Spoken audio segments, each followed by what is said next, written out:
रेखा शास्त्र, तो इसकी उत्पत्ति की कहानी क्या है? भविष्य पुराण और गरुड़ पुराण में पूर्ण रूप से अगर कोई उसको पढ़ता है तो एक एक साक्ष्य हस्तरेखा के बारे में देखने के लिए मिलते हैं। रेखाएं बदलती रहती हैं। 3 रेखा हैं जो कभी नहीं बदलती। जिस भी व्यक्ति की हृदय रेखा खराब होगी, स्वास्थ्य उसका हमेशा खराब रहेगा। अच्छा। रंग भी बदल गया, गुलाबी से काला हो गया, तो समझ जाना कि आप पर किसी न किसी ने तंत्र करना स्टार्ट कर दिया है। दाहिने हाथ की ही रेखा देखनी चाहिए, तो फिर बाएं हाथ में रेखा क्यों होती है? ये वर्तमान को बताता है, ये भूत को बताता है। महिलाओं का दाहिना हाथ क्यों नहीं देखना चाहिए? पुरुष का भाग्य बहुत ऐसे हमने देखे हैं कि पत्नी के हाथ ही बदल जाता है। हस्तरेखा शास्त्र में साफ साफ लिखा है कि काले रंग के तिल इतने शुभ नहीं माने जाते। केमिस्ट्री क्रॉस के बारे में थोड़ा समझाइए, क्या होता है? मिलीनियर बना देगा, अंबानी को आप फेल कर देंगे, अडानी अगले आप बनेंगे। घर लेने जा रहे हैं, हम अपना ऑफिस खोल रहे हैं, हम अपनी कंपनी शुरू कर रहे हैं, तो लेफ्ट हैंड नहीं बताएगा, उस समय राइट हैंड बताएगा। ये उंगली सीधी है, स्पष्ट है, इन पे सीधी सीधी लाइन है, तो समझ लीजिए आप सही मार्ग पे चल रहे हैं। दोनों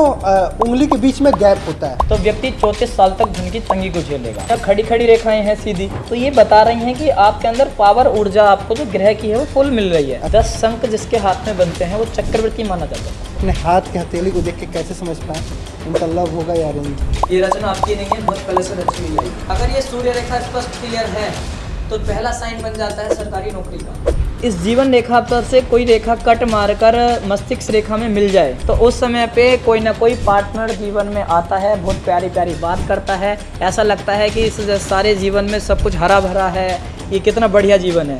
त्रिशूल आ गया तो 3 गुण, सत्व रज तम, तीनों गुण होंगे, आर्थिक शारीरिक मानसिक तीनों रूप से आप मजबूत होंगे। अगर ऐसी रेखाएं आ रही हैं तो ये कहीं ना कहीं आपकी शादी के बाद भी या शादी से पहले भी कोई ना कोई आपके जीवन में आएगा, उसके संकेत हैं। बहुत सारे मेरे पास क्लाइंट ऐसे आ रहे हैं जिनके 5-5 करोड़ शेयर मार्केट में ट्रेडिंग करके डूब चुके हैं, इसलिए भाई इस चीज़ को मत करो।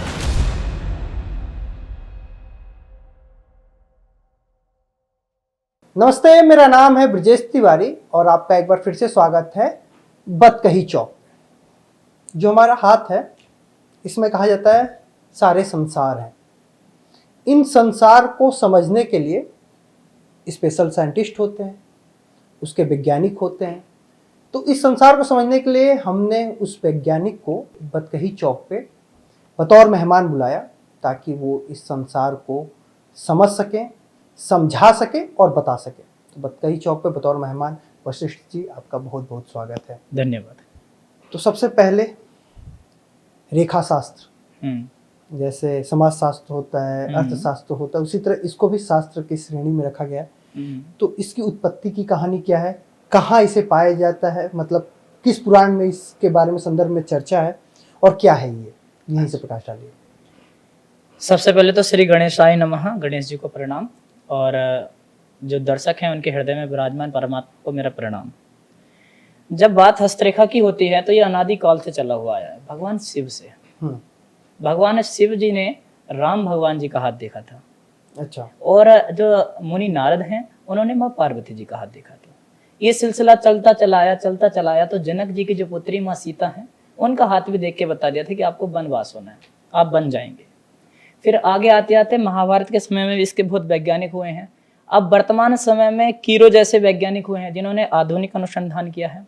और कीरो के साथ साथ कुछ समुद्र शास्त्र के ऐसे ऐसे भृगु संहिता हुआ और गर्ग संहिता हुआ, और सबसे ज्यादा जो पुराण देखने के लिए मिलते हैं वो गरुड़ पुराण में उदाहरण देखने के लिए मिलते हैं। भविष्य पुराण और गरुड़ पुराण में पूर्ण रूप से अगर कोई उसको पढ़ता है तो एक एक साक्ष्य हस्तरेखा के बारे में देखने के लिए मिलते हैं।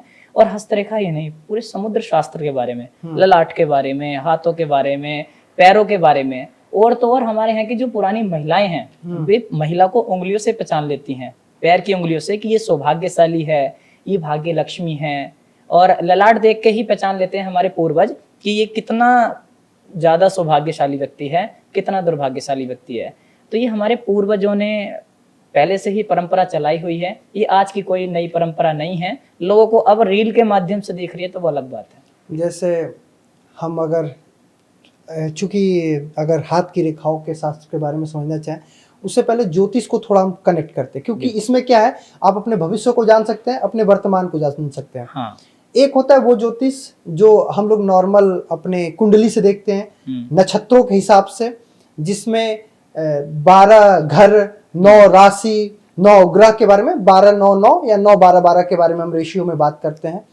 वहां से हम जानते हैं कि अच्छा किस घर में कौन सा ग्रह बैठा है, किस नक्षत्र में बैठा है, ऊंच का बैठा है, नीच का बैठा है, इससे हम अपना आकलन करते हैं। जी लेकिन हाथ में रेखाओं से हाँ 12 घर और 9 राशि के बारे में कैसे जानेंगे? देखो, बहुत अच्छा आपने प्रश्न किया और इससे जनता को बहुत कुछ सीखने के लिए मिलेगा।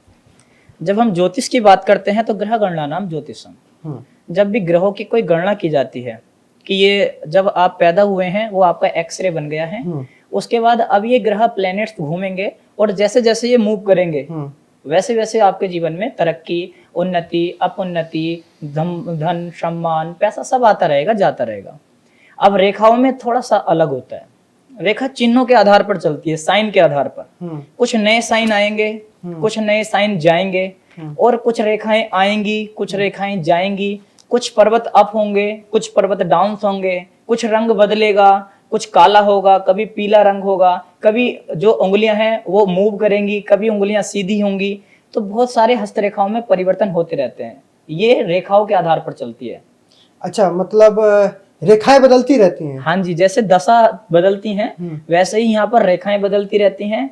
और 3 रेखा हैं जो कभी नहीं बदलती। कौन कौन सी होती है रेखा? जीवन रेखा, मस्तिष्क रेखा और हृदय रेखा। ये कभी समाप्त नहीं होती। ना बदलती हैं? बदलती थोड़ी सी हैं लेकिन समाप्त कभी नहीं होती है। ऐसा है कि आपका सूर्य कुंडली में रहेगा जरूर, कभी कुंडली से समाप्त नहीं होगा। वो बढ़ सकता है, वो हो सकता है किसी अन्य राशि में चला जाए, कुछ और करे, मूव कुछ भी कर सकता है, लेकिन वो कभी समाप्त नहीं होगा। वैसे ही जीवन रेखा का समाप्त मतलब जीवन का अंत है, और जीवन रेखा समाप्त होती नहीं है, हृदय रेखा समाप्त होती नहीं है, और मस्तिष्क रेखा समाप्त होती नहीं है। भले से किसी को देखनी ना आए।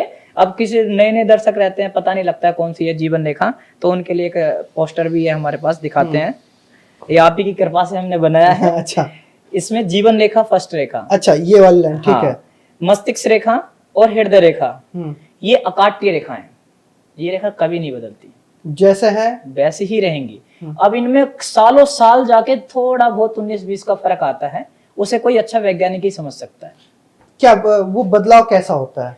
वो बदलाव ऐसा होता है कि इससे कुछ नई प्रोग्रेस लाइन निकलती है। अच्छा, इस पे कुछ चिन्ह आते हैं, इस पे कुछ कट आते हैं, इसका रंग चेंज होता है, आकार वैसा ही रहता है, इसका रंग गुलाबी से काला भी हो सकता है। अच्छा, यहाँ से अगर मतलब जो जीवन रेखा है इस पे कट से मतलब अचानक आने वाली बीमारी जैसे LFT KFT खराब हो गया, किडनी कैंसर, इससे ही पता चलता है? आप प्रेमानंद जी महाराज जी, पूज्य जो प्रेमानंद जी महाराज जी हैं, उनका हाथ ध्यान से देखना, क्योंकि काफी HD क्वालिटी में उनकी वीडियोस उपलब्ध हैं। तो उनमें आप सबसे पहले हृदय रेखा को देखना। हृदय रेखा एकदम डिस्टर्ब है और एकदम राउंड शेप में, सीधी धनुषाकार नहीं है। और हमारे पुराने समुद्र शास्त्री मानते हैं जिस भी व्यक्ति की हृदय रेखा खराब होगी उसको हार्ट संबंधित और ये जितना अपना सिस्टम रहता है, ये पेट संबंधित स्वास्थ्य उसका हमेशा खराब रहेगा। अच्छा, और भाई उनको तो संरक्षण देने वाली साक्षात श्री जी हैं, तो ऐसे महापुरुष को तो हम भी यहाँ से प्रणाम करते हैं। तो अन्य किसी व्यक्ति के हाथ में अगर ऐसी रेखा हो तो उसको खतरे की रेखा कहते हैं। हार्ट लाइन डिस्टर्ब मतलब हृदय की प्राण की गति का डिस्टर्ब होना। अच्छा, हाँ, उसके जीवन पे कई सारी चीजें डिस्टर्ब होती है।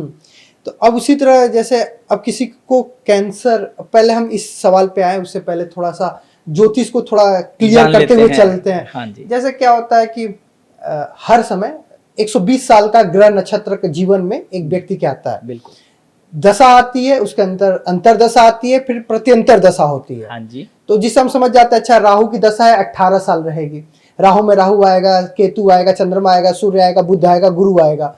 तो राहु में राहु आ गया तो फिर थोड़ा सा ज्यादा दिक्कत देगा।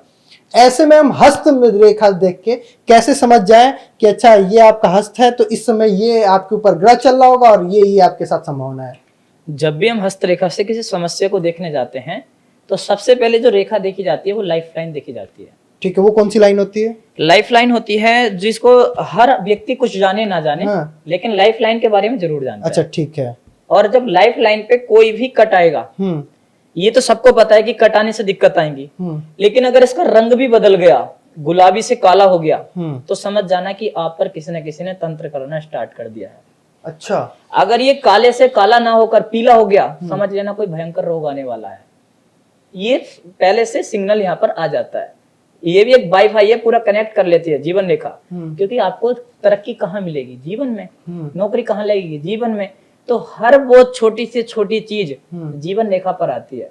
इसको देखने के लिए एलईडी का प्रयोग करना चाहिए। बड़ी एलईडी आपके घर में है तो एलईडी लगाओ, उसमें अपना हाथ बढ़िया एचडी क्वालिटी में आईफोन से खींचो फोटो, तब देखो। और उसमें एक छोटी छोटी बारीकियां आपको देखने के लिए मिलेंगी जो प्रमाणिक हैं और जो शास्त्रोक्त भी हैं। ऐसे रील के चक्कर में मत पड़ो, रियल पामिस्ट के पास जाओ, रियल पामिस्ट के पॉडकास्ट देखो। क्योंकि आदमी जो पॉडकास्ट में चीजें बताता है वो रील्स में नहीं बताता है। और रील्स अलग विषय है, और जो अच्छे वैज्ञानिक हैं वो अपने कोर्स पढ़ाते हैं। नहीं तो क्या तंत्र भी हाथ रेखा से पता चल जाता है? बिल्कुल। तंत्र आज का नहीं है। तंत्र तो ऐसा नहीं है कि तंत्र किसी आज ये 1-2 दिन पहले बनाया हुआ हो, या 1 साल 10 साल 20 साल तंत्र पहले हो। यंत्र और मंत्र, तंत्र मंत्र यंत्र और षड्यंत्र ये बहुत पहले से चले आए हैं। देवताओं ने षड्यंत्र किए, राक्षसों ने षड्यंत्र किए देवताओं के खिलाफ, तो षड्यंत्र आज भी चल रहे हैं। तो यंत्र को साधना होता है, यंत्र पहनते भी हैं, यंत्र बनाते भी हैं। और जो मंत्र होता है वो हर किसी को पता है भाई, सहस्त्र शीर्षा पुरुषः, ये हर जगह स्वस्ति वाचन आज का नहीं है। जब भी कोई राजा बैठता है स्वस्ति न इंद्रो वृद्धश्रवाः।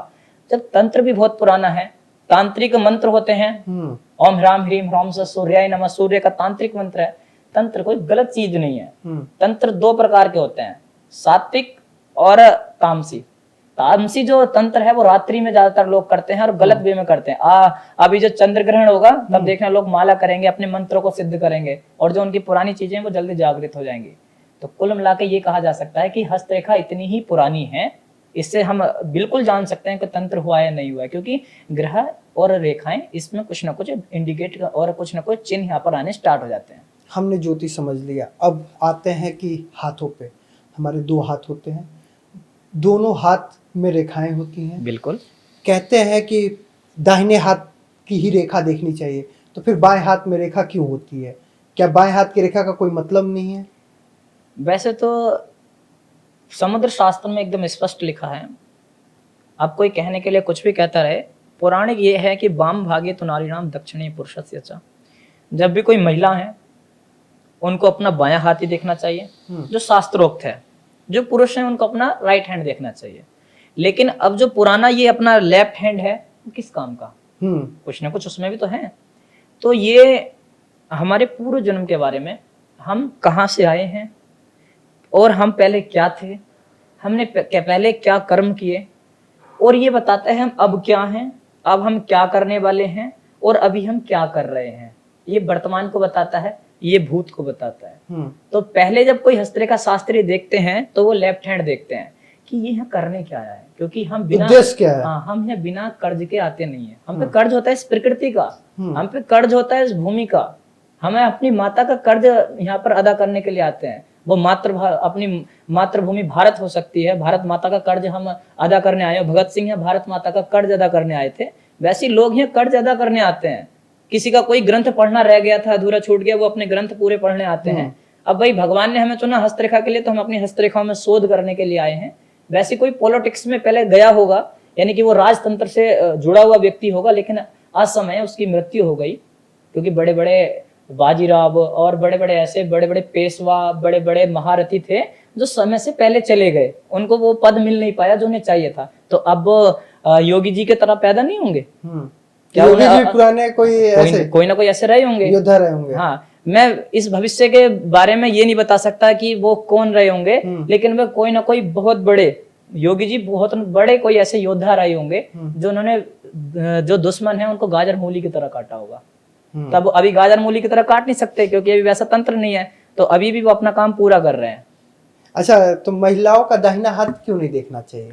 महिलाओं का दायां हाथ इसलिए नहीं देखना चाहिए क्योंकि पहले के समय में ये माना जाता था महिलाएं घरेलू काम ज्यादा करती थी, उन पे शिक्षा का पूर्ण रूप से अधिकार भी नहीं था, और काफी चीजें ऐसी थी कि जो उनको परिवार संभालने के लिए, इन सब चीजों के लिए देखी जाती हैं। ये तो इसका जो हम बता रहे हैं वो आधुनिक बात है। इसका जो शास्त्रोक्त ये है कि अर्धनारीश्वर जो भगवान शिव का स्वरूप आपने देखा होगा, अच्छा, उसमें जो राइट हैंड है वो पुरुष है और लेफ्ट हैंड और जो लेफ्ट है वो महिला है। तो भगवान शिव से इसकी उत्पत्ति हुई है, ये इसका सही उदाहरण है और ये इसका सही तर्क है। अच्छा, मतलब अर्धनारीश्वर जब हाँ भगवान शिव होते हैं तो हाँ, दाहिने तरफ शिव है और बाएं तरफ माता है। इसलिए दाहिने इसलिए। बाएं का और जब कॉन्सेप्ट। शादी होती है तो शादी के बाद पत्नी को बाएं भाग का स्थान दिया जाता है।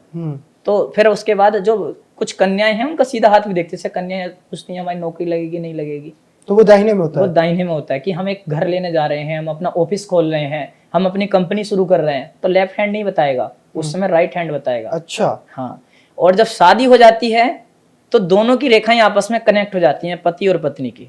अब अगर उन्हें कोई काम करना है तो दोनों के हाथ देखने पड़ेंगे, क्योंकि पुरुष का भाग्य बहुत ऐसे हमने देखे हैं कि पत्नी के हाथ ही बदल जाता है। क्यों? क्योंकि पत्नी के भी कुछ अच्छे पुण्य हैं, पत्नी के कुछ ऐसे ग्रह हैं, कुछ भाग्य लक्ष्मी होती हैं, वो उनके पास आ जाती हैं तो लाभ होता है। अच्छा, अभी तो हम रेखाओं के बारे में बात किए, जैसे मैंने आपके गर्दन पे मैं देख रहा हूँ तिल। हाँ, तो जैसे कहते हैं नाक पे तिल है तो ये सम्मान की बात है, पेट पे तिल है तो उत्तम भोजन का इच्छुक है, हाँ। गर्दन पे तिल है तो सब कुछ होगा, झुकेगा नहीं। तो ऐसे तिल भी सिंबल देते हैं। जितने भी मैंने अभी तक पॉडकास्ट देखे, हम्म जितने भी रील्स देखी, वो सब बकवास करते हैं, उन्हें तिल के बारे में जीरो नॉलेज है। हम्म अब मैं ये अहंकार से नहीं कह रहा, मैंने पढ़ा है अपने गुरु से, समझा है, तिल को जाना है, तब मैं ये बात बोल रहा हूँ। क्यों? क्योंकि हस्तरेखा शास्त्र में साफ साफ लिखा है कि काले रंग के तिल इतने शुभ नहीं माने जाते। अच्छा। वे तिल नॉर्मल हैं, और नॉर्मल में भी यदि वो पुरुष के हैं, महिला के हैं, किस स्थान पर हैं, जन्म जात से हैं या अचानक आए हैं, कितने महीने पहले आए हैं, किस कलर के हैं, ब्राउन हैं, सफेद हैं, पीले हैं, काले हैं, दाईं साइड हैं, बाईं साइड हैं, आकार क्या है, उसके ऊपर बाल है कि नहीं है, तब तक अगर आप इतनी चीजों को नहीं जान लेते तो तिल के बारे में आपकी जीरो नॉलेज है, आप तिल के बारे में कुछ भी प्रेडिक्शन नहीं दे सकते। अच्छा। तो तिल के बारे में पहले ये जानो कि तिल जन्म जात का है कि अभी आया है। जन्मजात और अभी में आने में क्या अंतर है? वो जो सडन आ रहा है वो सडन जाएगा भी। अच्छा। वो आया है वो जाएगा, वो एक दशा है। जैसे राहु की दशा आई है, खराब समय के लिए आई है, आपका समय बिगाड़ेगा, फिर वो चला जाएगा। और कभी कभी अच्छी दशा भी तो आती है जो रंक से राजा बनाती हैं। तो वैसे ही अच्छे तिल आते हैं कि अगर बेटे तेरे को कोई दिक्कत है तो मैं आ रहा हूं तेरे साथ, तो घबरा मत। लाल तिल आता है, ललाट पे लाल तिल आ गया किसी के राइट साइड में, पुरुष है तो 100% उसका भाग्य चमका कर जब उसका काम पूरा होगा चला जाएगा। तो राइट साइड पुरुषों की प्रधान है, अगर क्योंकि पहले से ही हम बात करते आ रहे हैं, तो राइट साइड में पुरुष के कहीं भी तिल है बीचों बीच से, अगर आप माथे से लेके पैरों तक ले लीजिए, उसमें पेट भी आ गया है, आपका गुप्तांग भी आ गया है, सब चीज उसी में आ गई। अब वहां से आप विभाजन कीजिए राइट साइड, अगर राइट साइड में किसी पुरुष के तिल है तो वो शुभ माना जाएगा, और लेफ्ट साइड में यदि किसी महिला के तिल है तो वो शुभ माना जाएगा। उसमें भी कंडीशन है। अच्छा। जन्म से है क्या अचानक है? अचानक आया है, लाल कलर का है, पीले कलर का है, किस तरीके का, सफेद कलर का है, ये बड़ा महत्व। अब इसमें बहुत मिथ है, उन पे हम लगातार आगे बात करते जाएंगे। एक अभी बहुत मैंने वायरल होते वीडियो देखा, mystery sign, mystery cross. Mystery cross, ये क्या है? क्या मतलब इसके बारे में बहुत भ्रामक वीडियोस भी आ रहे हैं। मिस्ट्री क्रॉस के बारे में थोड़ा समझाइए, क्या होता है? मिस्ट्री क्रॉस एक ऐसा क्रॉस होता है जो रहस्यमय क्रॉस के नाम से जाना जाता है। इस पूरी दुनिया में ज्यादातर व्यक्तियों के हाथ में ये क्रॉस होता ही होता है। कहाँ पे होता है ये क्रॉस? बनता है, अगर हम आपको क्रॉस बता ही देते हैं बना के, ये अपनी एक हथेली होती है, ठीक है। इस हथेली में जहां पर आप देखेंगे हृदय रेखा और मस्तिष्क रेखा के बीच में कुछ स्थान होता है। अच्छा। यहाँ पर एक क्रॉस बनता है, ये क्रॉस हम आपको दिखाते हैं, इस प्रकार का क्रॉस, ये देखा आपने, ये रहस्यमय क्रॉस होता है क्योंकि डमरू बन गया, और डमरू के साथ साथ ये डबल त्रिकोण भी है। इसको आप ध्यान से देखेंगे, 2 ट्रायंगल बने हैं, एक ऊपर एक नीचे। हाँ, और ये राहु का क्षेत्र भी है, राहु के क्षेत्र पे 2 ट्रायंगल, मिस्ट्री क्रॉस रहस्यमय, क्योंकि 9वां जो भाव होता है उससे पहले जो 8वां भाव है वो रहस्यमय भाव होता है, मृत्यु का भी होता है और वो रहस्य का भी होता है, गुप्त विद्याओं का भी होता है कुंडली के अनुसार। तो इसको आप 8th हाउस बोल सकते हैं। अच्छा। हाँ, अगर ये क्रॉस कहीं भी टच नहीं होता है ऊपर और नीचे, तब तो ये मिस्ट्री क्रॉस है। अगर ये ऊपर भी टच हो गया है, नीचे भी इसके दोनों भाग टच हो गए हैं, तब तो ये डमरू है, या फिर ये अपना 2 त्रिकोण है। तो ये त्रिकोण जैसा फल देगा। क्या फल देगा? फल ऐसा देगा कि व्यक्ति को रहस्यमय चीजें, अपना वेद पढ़ने, अपने शास्त्रों के बारे में जानकारी, और गुप्त विद्याओं के प्रति रुचि, हस्तरेखाओं में रुचि और ज्योतिष में रुचि। आप देख लो, आपके हाथ में भी होगा, आप रेखाएं पढ़ते हैं तो कुछ ना कुछ इसका इंडिकेट जरूर होगा, हमारे हाथ में भी है। तो ये मिस्ट्री क्रॉस, तो ये जो क्रॉस है ये डमरू हाँ। ये यही है। हाँ, आपको दिख रहा है ना, हाँ, ये ध्यान से डम- देखेंगे, कट लगा है ना एक, हाँ, जीभ जो भाग्य रेखा पे। हाँ ये वाला हाँ। ये लाइन है। हाँ, ये जो लाइन है इसमें हाँ। एक रेखा ने कट किया, हाँ। ये मिस्टिक लॉस है। ये 100% मैं बोल सकता हूँ आपको गुप्त विद्याओं में, अपने शास्त्रों में रुचि है, ज्योतिष से भी आप कहीं ना कहीं कनेक्ट हैं। अच्छा ये हाँ। तो इसको गलत तरीके से प्रेजेंट किया जाता है कि ये डमरू बन गया मिस्ट्री, बहुत गलत है ये है वो। इसको इस तरीके से प्रेजेंट कर देते हैं, ये बहुत बड़ा राजयोग है, मिलीनियर बना देगा, अंबानी को आप फेल कर देंगे, अडानी अगले आप बनेंगे। अरे ऐसे बोलने से कुछ नहीं होगा, क्योंकि ये रहस्यमय है, व्यक्ति की शास्त्र में रुचि बढ़ेगी। अच्छा, इसलिए इसमें भ्रामकता फैलाने की आवश्यकता नहीं है, मिथ है। मिथ है। हाँ, केवल इसमें डमरू में भगवान शिव की भी कृपा हो जाती है, हम्म। क्योंकि गुप्त विद्याएं हमें चुनती हैं, हम गुप्त विद्याओं को नहीं चुनते। चूंकि एक क्रम में बीच में मैं भूल गया, जैसे आपने बताया ये राहु का स्थान है, उसी तरह हमारे हाथ में हर जगह एक स्थान एक ग्रह का होगा। कहीं सूर्य होंगे, कहीं चंद्रमा होंगे, कहीं मंगल होगा, कहीं बुध होगा। तो ऐसे भी कौन से पोजीशन से किसको कहाँ समझा जाए? अच्छा, देखो, हमारी कुंडली में सबसे ज्यादा जो महत्व रखते हैं वो 9 ग्रह रखते हैं। हमारी हस्तरेखा में सबसे ज्यादा जो महत्व रखते हैं वो 9 ग्रह रखते हैं। 9 ग्रह से इतर कुछ भी नहीं है इस सृष्टि में। आपके पास माइक है, उसके अंदर राहु है, आप बोल रहे हैं, उसके अंदर बुध है। अच्छा, आपके अंदर अच्छी चमक है तो उसके अंदर सूर्य है, और आप यदि देखने में कोमल है तो आपके अंदर शुक्र है। आप भाई से प्रेम करते हैं तो आपका मंगल स्ट्रॉन्ग है। आप भाई से नफरत करते हैं तो आपका मंगल खराब है। आप पिता से बहुत प्रेम करते हैं तो आपका सूर्य अच्छा है। आप यदि अपने कर्मचारियों से बहुत प्रेम करते हैं और उनको समय पर सैलरी देते हैं, आपका शनि बहुत अच्छा है। और यदि आपको शनि अच्छा करना है तो उनको और अच्छी सैलरी दीजिए, उनका और प्रोग्रेस कीजिए। आप कंप्यूटर पे काम कर रहे हैं तो आपका बुद्ध बहुत अच्छा है, और बिना बुद्ध के आप कंप्यूटर पे काम कर ही नहीं सकते हैं। आजकल आप देखना, ये सारा गतिविधि एक चैन की तरह चलती है। इस पूरी सृष्टि में वास्तु है। वास्तु क्या है? 9 ग्रह, 5 तत्व। पामिस्ट्री क्या है? 9 ग्रह, रेखाएं, पर्वत। हस्तरेखा के बाद अगर आप देखेंगे जो अपनी ज्योतिष है, कुंडली विज्ञान, वो क्या है? 9 ग्रह। 9 ग्रह। आप कुछ भी ले आओ, ओरा ले लो, कुछ भी, किसी भी चीज को आप लो, उसके या तो पंच तत्व होगा या 9 ग्रह होगा। पंच तत्व के 9 ग्रह के अंदर ही पंच तत्व आते हैं। जैसे किसी में जल तत्व है, चंद्रमा जल तत्व, ऐसे किसी में अग्नि तत्व है, मंगल अग्नि तत्व, सूर्य अग्नि तत्व, किसी में पृथ्वी तत्व है, मंगल में पृथ्वी तत्व भी है, भूमि पुत्र मंगल। तो 9 ग्रह से इतर कुछ भी नहीं है इस सृष्टि में। लोग ऐसे ही दुनिया भर के भ्रामक चीजें फैलाते हैं। भाई 9 ग्रह को पढ़ लो, कुछ पढ़ने की आवश्यकता नहीं। 9 ग्रह मात्र ऐसे हैं, 9 ग्रहों पर जिसकी कमांड हो गई वो ज्योतिष में राज करेगा और इस संसार में भी राज करेगा। क्योंकि बड़े बड़े पॉलिटिक्स में कोई भी व्यक्ति हो, बिना सूर्य के, बिना बृहस्पति के जा ही नहीं सकता। अंबानी हो ही नहीं सकता अगर व्यापार में उसका बुद्ध अच्छा नहीं है। बोलने वाला बड़ा भाषण दे नहीं सकता जब तक बुद्ध अच्छा नहीं है। व्यवहार अच्छा हो ही नहीं सकता जब तक बुद्ध अच्छा नहीं है। और वर्तमान समय में बुद्ध को ही अच्छा करने की आवश्यकता है। पैसा सबको चाहिए, पैसा हमें भी चाहिए, पैसा आपको भी चाहिए, क्योंकि मनी के कुछ नहीं है। अब संसार बदल गया। पहले उपकारों पे चलता था, परोपकार पे चलता था, सत्य पे चलता था, अब पैसे पे चलता है। अब मैं ये भी नहीं कह रहा कि पैसा सभी कुछ है। जब हॉस्पिटल में जाकर आदमी शांत से बैठता है तो उसे भगवान याद आते हैं, लेकिन वहां भी पैसा नहीं है तो कोई सुनेगा? हॉस्पिटल में पैसा नहीं है तो कोई सुनेगा? मंदिर में नहीं सुनेगा। बस वीआईपी दर्शन एकदम कर सकते हैं। अब तो इसलिए पैसा चाहिए तो बुद्ध को मजबूत करना है, और बुद्ध मजबूत जब ही हो सकता है जब वाणी पर आपका कंट्रोल हो। ये नहीं किसी को अपशब्द बोल रहे हैं, अपनी पत्नी को अपशब्द बोल रहा है, कोई अपनी बहन को अपशब्द बोल रहा है। मैं 100% लिख के देता हूँ, जो घर में कलेश करता है उसका बुद्ध कभी अच्छा नहीं हो सकता। वो कुछ नहीं कर सकता जीवन में जो कलेशी आदमी है।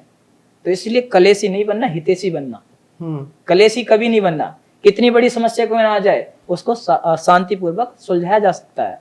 अगर आप चिल्लाओगे उससे आपके काम बिगड़ेंगे, उससे आपका बुद्ध, आपका जो काम है, अगर आप अपने से नीचे वाले पे ज्यादा चिल्लाएंगे तो मन से काम नहीं करेगा। अब बुद्ध और राहु के आसपास कुछ ज्यादा रह रहे हैं।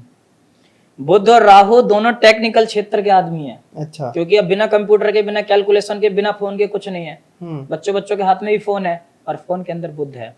अगर बुद्ध के साथ राहु और आ जाए तो रातों रात रील में फेमस कर देता है।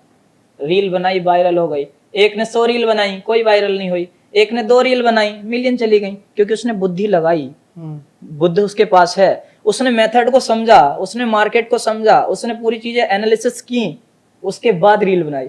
एक आदमी ने क्विक प्रसिद्धि के लिए रील बनाई, कुछ भी बना रहा है, डाल रहा है, कोई ज्ञान नहीं, कोई कुछ ऐसी बात नहीं, क्या वो वायरल होगी?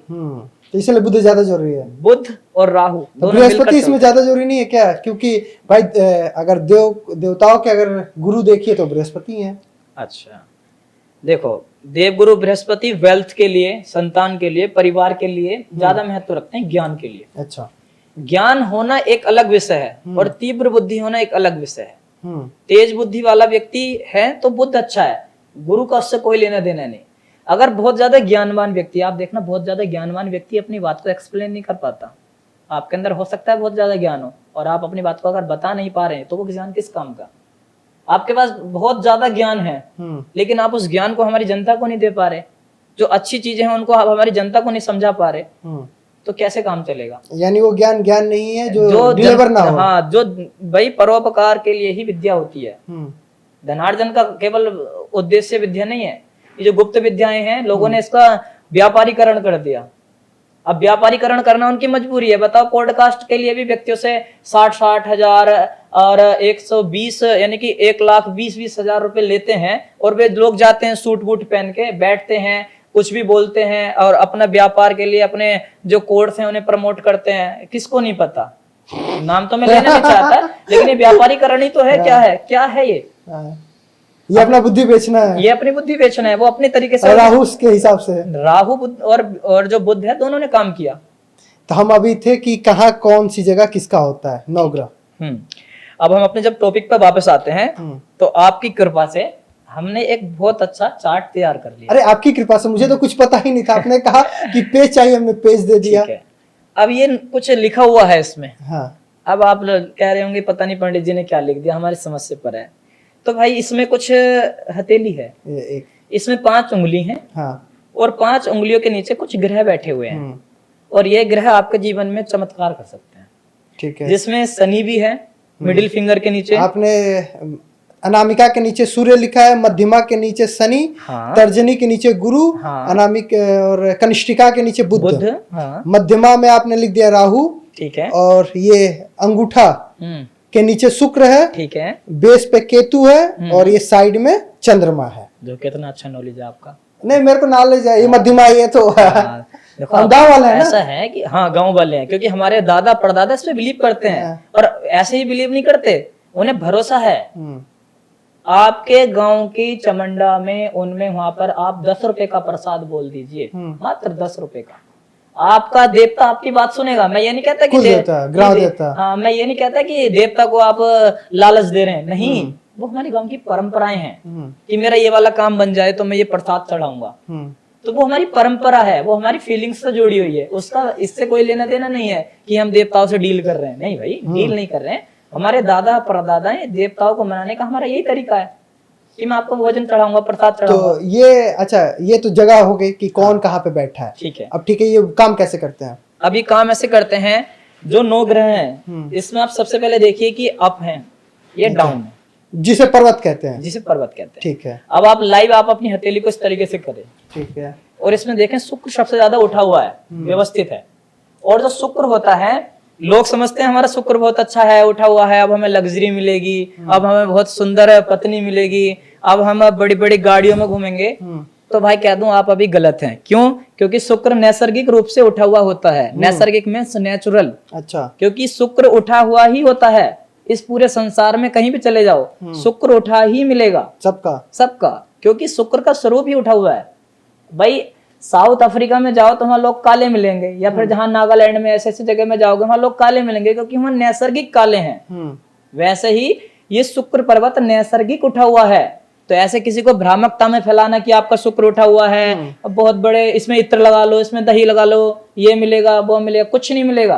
तो फिर क्या मिलेगा? ये उठे होने का क्या मतलब है? अब बताता हूँ उठे होने का मतलब। देखो, इसका नैसर्गिक स्वरूप समझना है तो 3 चीजें समझनी होंगी। पहले सम, उन्नत और निम्न। ठीक है। सम क्या होता है? सम जैसे कि एक नेचुरल हाइट होती है 7 फीट 5 फीट, औसतन। हाँ, औसतन। तो ये औसतन उठा हुआ होता है सभी ग्रहों से। ठीक है। और बृहस्पति भी उठा हुआ होता है हमेशा। हाँ। उठा मींस अप होते हैं। जुपिटर हमेशा अप मिलेगा और वीनस हमेशा अप मिलेगा। अगर ये उठे हुए हैं तो आप इनको उठा हुआ नहीं बोलेंगे, ये नैसर्गिक है, मतलब ये नेचुरल है। ठीक है। बाकी यदि शनि दबा हुआ है, डाउन है, तो शनि दबा हुआ नैसर्गिक है, Natural नेचुरल है। हाँ, यहाँ पर बात पकड़ने की है। ये बात अगर पकड़ में आ गई तो आप बादशाह बन जाएंगे हस्तरेखा के, अच्छा, सब चीजें समझ में आएंगी। ठीक है। अब अगर आपने देखा कि ये बहुत बड़ा टॉपिक है, लेकिन मैं छोटी सी बात में बताता हूँ आपको, छोटी सी बात में एक्सप्लेन करता हूँ। देखो, सबसे बड़ा ग्रह कौन सा होता है? जुपिटर। जुपिटर। उसके साथ में जो बड़ा ग्रह होता है वो होता है शुक्र। ये दोनों बड़े ग्रह हैं, तो ये ज्यादा उठे हुए हैं। और सबसे बड़ी उंगली कौन सी होती है? मध्यमा। क्यों? क्योंकि शनि सबसे ज्यादा दूर है, अच्छा, उसको ज्यादा ऊर्जा चाहिए, और ये उंगली ऊर्जा देने का काम करती है इन ग्रहों को। ये भी आपको कोई नहीं बताएगा, क्योंकि अच्छा। ये काम की बात कौन बताता है? ये जो उंगली हैं, आप देखो, गुरु को अपनी उंगली मिली, बुध को अपनी उंगली मिली, बृहस्पति को अपनी उंगली मिली, सबको अपनी अपनी उंगली मिली है। बेचारे चंद्रमा ऐसे ही रह गए, मंगल ऐसे ही रह गए, राहु ऐसे ही रह गए, केतु ऐसे ही रह गए। इन्हें क्यों नहीं मिली उंगली? क्यों नहीं मिली?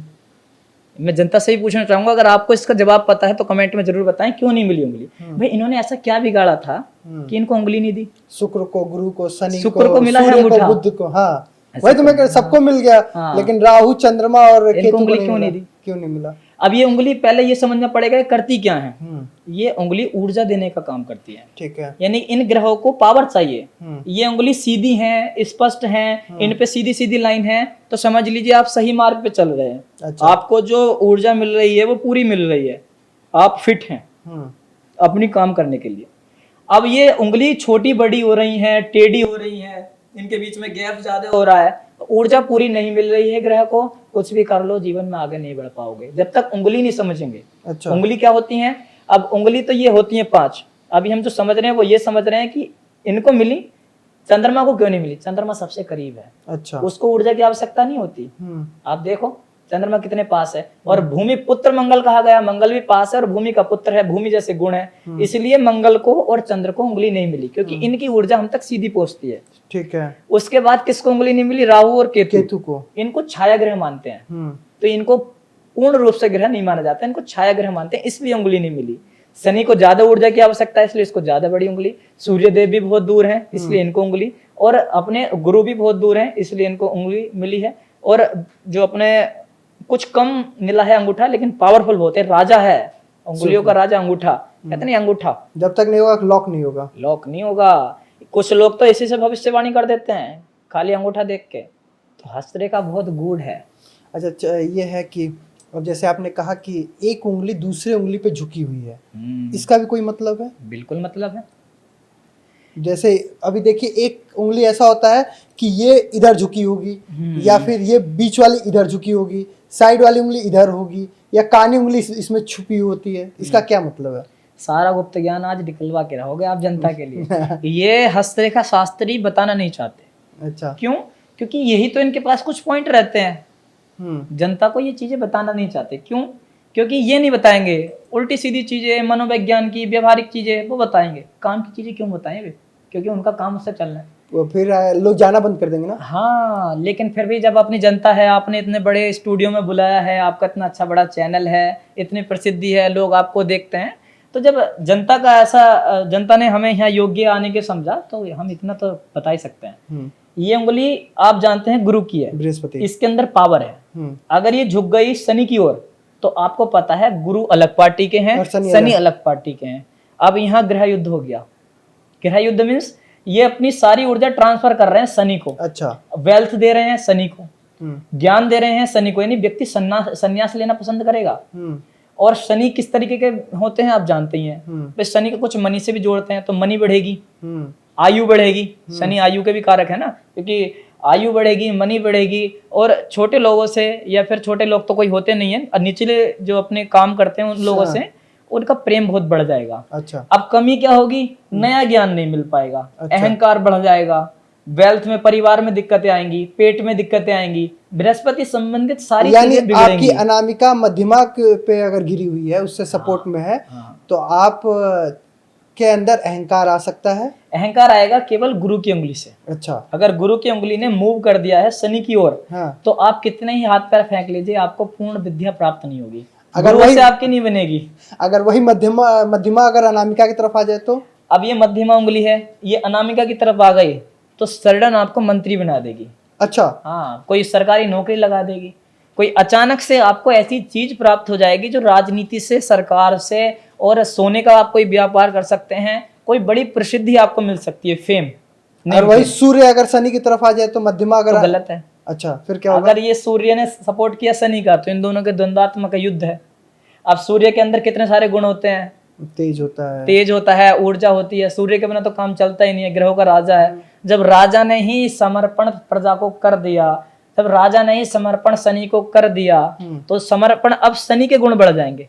अच्छा, आयु बढ़ेगी, धन बढ़ेगा, और ये चीजें बढ़ेंगी क्योंकि शनि वाले गुण बढ़ेंगे। कोई भी उंगली सपोर्ट करती है, मतलब अपना वो पावर दूसरे को दूसरे डिलीवर को और वो देगा। मजबूत हो गया। हाँ, अब ये बुध के साथ उल्टा होता है जी। अगर ये बुध इधर को झुकेगा तो ये नुकसानदायक है, अगर ये बुध बाहर को आएगा तो ये व्यापार में माहिर बना देगा। अच्छा, मतलब ये अगर कानी अंदर के लिए झुक रही है, हाँ। तो ये कहीं ना कहीं फाइनेंस में दिक्कत देगी। अच्छा, फाइनेंस में मतलब लोग अपने व्यवहार बनाएंगे, बनाना बहुत अच्छा चाहेंगे, वाणी में अच्छे में रखेंगे, व्यवहार अच्छा रखेंगे, सब कुछ अच्छा रखेंगे। जब बात फाइनेंस की आएगी तो वो फाइनेंस कोई कहीं उड़ जाएगा। अब बताओ, इतनी मेहनत करी, इतना आगे बढ़े, फाइनेंस जेब में नहीं आया, तो क्या फायदा? अच्छा, धान रोपा सब कुछ हुआ, काट लेकिन प्रसिद्धि मिलेगी। अच्छा, क्योंकि कहीं ना कहीं तो गुण देगा ना, फेम मिलेगा, फेम मिलेगा, क्योंकि सूर्य के पास गया, सूर्य के पास गया। और ये दोनों सम होते हैं, अच्छे होते हैं। राजयोग भी होता है, बुध आदित्य राजयोग। अच्छा, बुध आदित्य राजयोग, मतलब चले लगता है राजयोग मिलेगा, राजयोग मिलेगा। एक चीज होता है कि दोनों उंगली के बीच में गैप होता है। हाँ। ये अनामिका और मध्यमा के बीच में गैप हो जाता है, मध्यमा और कनिष्ठिका के बीच में गैप हो जाता है, तो इसका क्या है?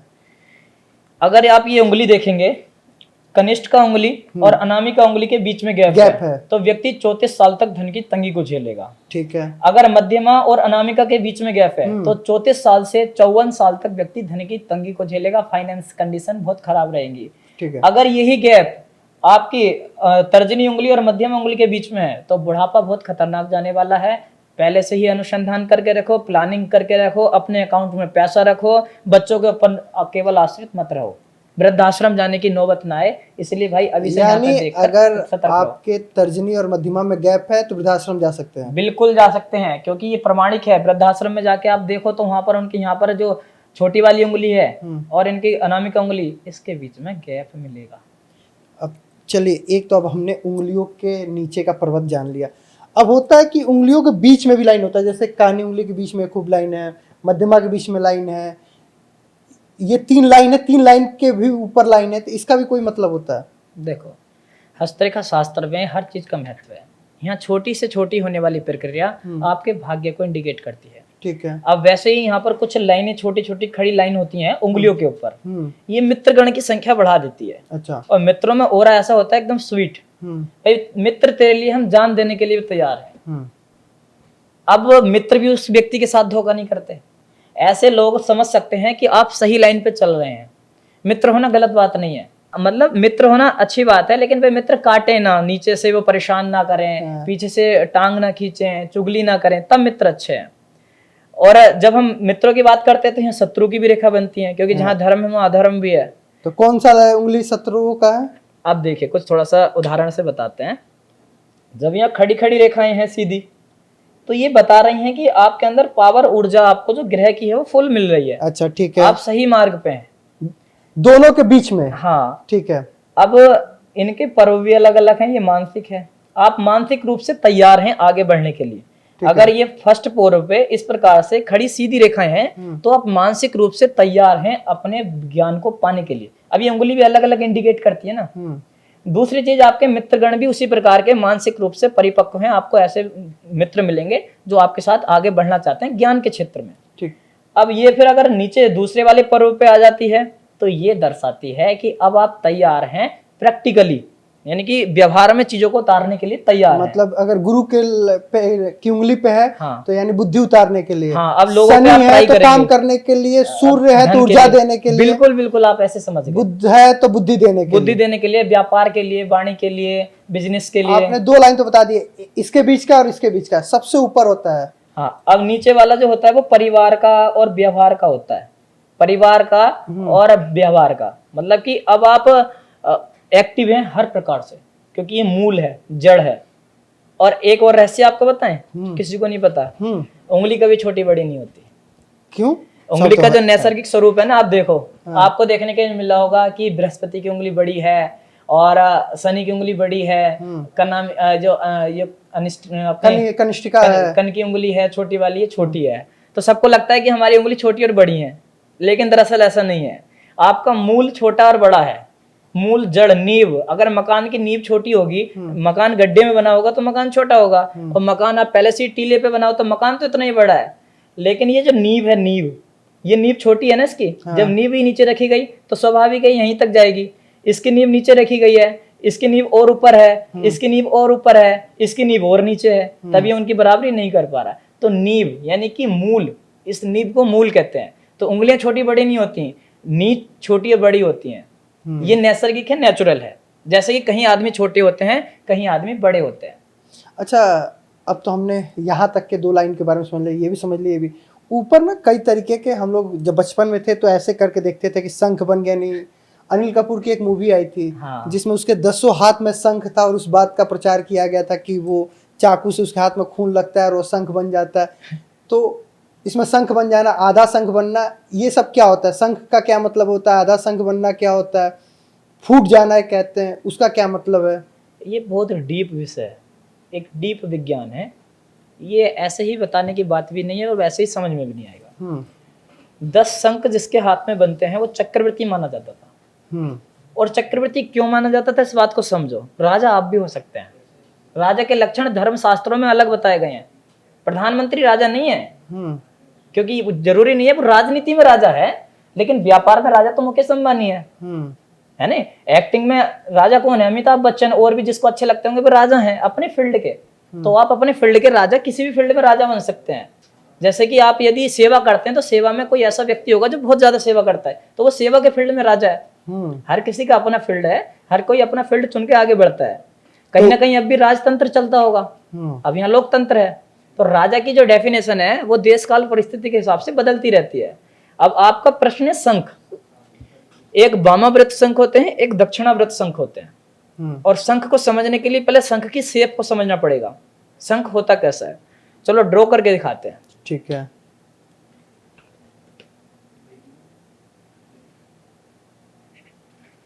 शंख के बारे में बहुत सारे अपभ्रंश भी हैं। शंख के बारे में असली किसी को पता ही नहीं शंख होता क्या है, जब शंख के बारे में पढ़ते नहीं है, खाली रील देखते हैं, मजे लेते हैं। ये देखो, ये दक्षिणाव्रत शंख है, ये वामाव्रत शंख है, क्योंकि इसकी जो भुजा है वो बाईं ओर खत्म हो रही है। अच्छा। इसकी भुजा दाईं ओर से स्टार्ट होता है और दाईं ओर परिसमाप्त होता है। तो जो वामाव्रत शंख है वो अशुभ है, जो दक्षिणाव्रत है वो शुभ है। अब पहले ये देखो शंख, भाई हमारे हाथ में तो 10 शंख बने हैं, हम राजा क्यों नहीं है? भाई तुम्हारे दक्षिणाव्रत है कि वामाव्रत है? अपभ्रंश तो नहीं है, टूटे हुए तो नहीं है, पूर्ण है कि नहीं है? उंगली का रंग कैसा है, उंगली का आकार कैसा है, उस पर्वत का आकार कैसा है, उसके पीछे नाखून कैसा है, उसके अंदर क्या बना हुआ है, नाखून किस रंग का है, नाखून किस शेप का है, बाल है कि नहीं है उस उंगली के पीछे, तब वो शंख काम करेगा ना। केवल प्रधानमंत्री बना दिया, ज्ञान है नहीं, बिल्कुल भी पता है नहीं राजनीति क्या होती है, भाषण कैसे दिए जाते हैं, तो किस काम का प्रधानमंत्री जो उसको राजनीति समझ नहीं है। बाल के भी होना बिल्कुल, यानी कि केवल शंख काम नहीं करेगा। यहाँ आप शंख को समझ लीजिए। जब आप शंख समझ गए तो अब अगर ये एक शंख भी है पूरे हाथ में तो भी राजयोग वाला काम करेगा। अच्छा। 2 शंख हैं तो काम नहीं करेगा, 3 शंख हैं तो राजयोग वाला काम करेगा, जब तक अभाज्य ना हो। हाँ, अब आप 1 3 5 7 9 बिल्कुल ये काम करेंगे शंख। अगर 10 हैं, 10 वैसे सम संख्या है, लेकिन 10 का भी 1 बनता है ना, तो फिर वो पूर्ण रूप से राजा बनता है। अपना दक्षिणावर्ती शंख हो और महिला के हाथ में तो वामाव्रत शंख हो, तब देखना, क्योंकि राजा के साथ रानी भी तो बनती है ना। हाँ, महारानी। हाँ, तब ये चीज होती है। एक हमारे मित्र हैं, हमारे बड़े भाई हैं, उनके ये हाथ में ना पीछे ब्लैक ब्लैक है, इसका भी कोई मतलब होता है? भी कोई साइन है? धब्बा। हाँ, धब्बा मतलब काला काला ब्लैक सा है। देखो, महत्व हर चीज का है। उसका क्या महत्व है? हस्तरेखा में किसी का कुछ भी बिगड़ेगा, किसी के हाथ ही नहीं है तो उसका अलग महत्व है, किसी की भाग्य रेखा ही नहीं है तो उसका अलग महत्व है। ये सडन आते हैं, क्विक आते हैं, क्विक जाते हैं। चरित्र पे दाग जब देगा जब ये धब्बा शुक्र पर है। अच्छा। ज्ञान पे दाग ये देगा क्योंकि कोई कोई व्यक्ति अहंकार में कुछ भी कह देता है। अब आप वो वाला जो ट्रेंडिंग में चल रहा है वो वाला नाम मत लेना। लेकिन कोई कोई धब्बा आता है और वो अचानक से ज्ञानाभिमान कर देता है, बलाभिमान की हमसे बड़ा कोई नहीं है। अभी आया, हमें एक ट्रेन में गया था, एक यूपीएससी की तैयारी करने वाले लड़के ने टीटी को पीट दिया मेरे सामने।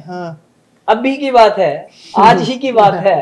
टीटी को पीट दिया और उसने ये कहा कि मैं यूपीएससी की तैयारी कर रहा हूँ। अरे भाई, एक तो तुम बिना टिकट, ऊपर से तुम एसी कोच में, और वहां पर 2 दरोगा भी मौजूद थे, उन्होंने कुछ नहीं कहा।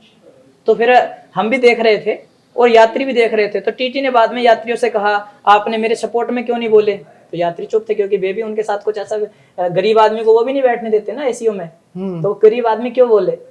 इसीलिए मैं कहता हूँ कि भाग्य कुछ भी करा सकता है, और ये धब्बा है ज्ञानाभिमान। उस विद्यार्थी को ज्ञान का अभिमान था, उसने इंग्लिश के 4 वर्ड बोल के सोचा कि टीटी को धमका देगा।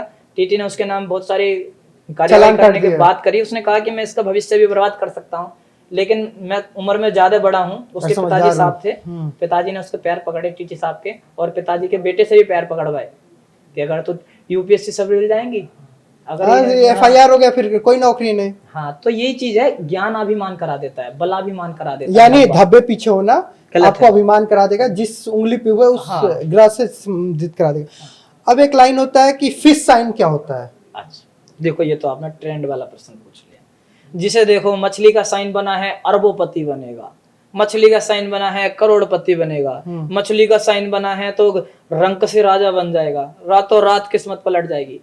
भाई, मछली का साइन बना है, खंडित तो नहीं है, कहीं कहीं क्रॉस को मछली बोल देते हैं। पहले मछली समझो, मछली कैसी होती है। आज सब डीप बात आपको बता के ही जाएंगे। ये देखो, ये बनी है मछली, ठीक है। ये कई तरीके से बन सकती है। ये ऐसे भी बन सकती है, केवल पूंछ पूंछ। ये ऐसे भी बन सकती है, ठीक है। और इसके और भी कुछ प्रकार हैं, जैसे और कहाँ होने का क्या क्या मतलब है, अभी बताते हैं। और ये मछली जब इस तरीके से बनेगी तो कुछ लोग इसको भी मछली मान लेते हैं। भाई, ये तो क्रॉस है। ऐसा है कि ये सर्वनाश वाला काम है। अच्छा, अब इसको आप विकास समझ लो। एक तरफ सर्वनाश, एक तरफ विकास। ये क्रॉस आ गया तो खा जाएगा आपके ज्ञान को, ये क्रॉस आ गया तो खा जाएगा आपके प्रसिद्धि को, ये क्रॉस आ गया तो खा जाएगा आपके चरित्र को, धूल मिल कर देगा, बेकार कर देगा।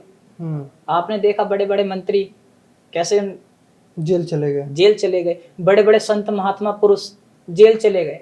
इसका एक भाई और होता है, बड़े बड़ी डीप हस्तरेखा है। नहीं तो ये क्रॉस कहाँ पे होगा तो क्या साइन देगा? जैसे अगर ये क्रॉस यहाँ पे है गुरु की जगह, ये मछली गुरु के पास बन गई। देखो, 3 मछलियां हैं। हाँ, ये पूर्ण मछली है, ये अर्ध मछली है, हाँ, ये भी मछली है। ये तीनों ही राजयोग माने जाते हैं, ठीक है। अगर ये सबसे पहले गुरु पर आ गई मछली तो ज्ञान बढ़ाएगी, ज्ञान में बड़े बड़े इंस्टीट्यूट खोलेगा व्यक्ति, और अलग पांडे जैसा व्यक्ति बन सकता है, और ऐसा व्यक्ति बन सकता है जो ज्ञान के बल पे आगे बढ़ जाए, ठीक है। और ज्ञान से आगे नहीं बढ़ता, आप ये भी जानते हैं। ज्ञान के साथ साथ उन्होंने पैसा भी लगाया होगा, सब काम किए होंगे, मार्केटिंग भी की होंगी, तो फिर वो बुद्ध पे आ जाएगा।